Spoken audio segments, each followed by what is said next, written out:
المتساهم الآخر اسمه إكرام الله.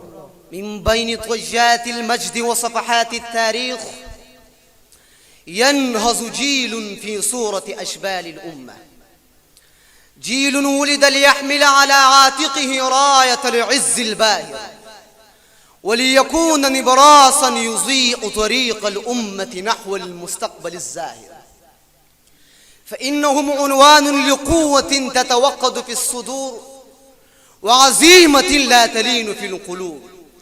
هم الذين ثبتوا أمام الصعاب وتربوا على قيم الإخلاص والانضباط، فاكتسبوا من العلم والحلم حتى ارتفعوا إلى مصاف القادة وصفوف السادة. فما الأمة إلا بشبابها، وما النصر إلا بصواعد أبنائها. بأيديهم تبنى الحضارات، وبهممهم تكتب البطولات.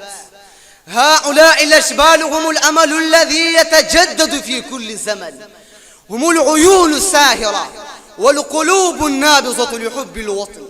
بيوتهم مصانع تصنع الأبطال، ومعاقل تبني الرجال.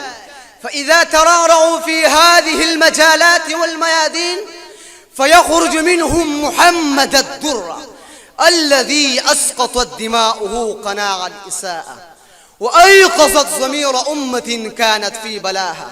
ويظهر منهم فاضل البطش، هو الذي كان علم الجهاد ولواء القتال والنضال.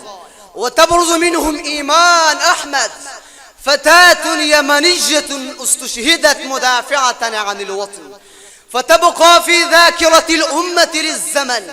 ومنهم الفلسطينيون الذين زلزلوا أقدام العدوان وأثبتوا أن العزيمة أقوى من الطغيان، فأصبحوا رياحا تدفعهم في الخسران، مما جعل الظالمين يرتجفون أمام صمودهم وزحزحوا عروش الطيشان، وأظهروا لهم أن الأرض لا تغتصب وأن الحرية لا تهان.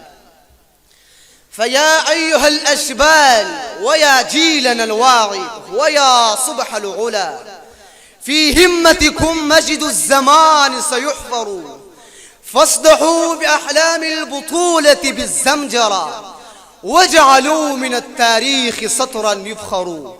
إن الحياة وقفة مشهودة، والعزم منكم يا صغار سينصر، والعزم منكم يا صغار سينصر.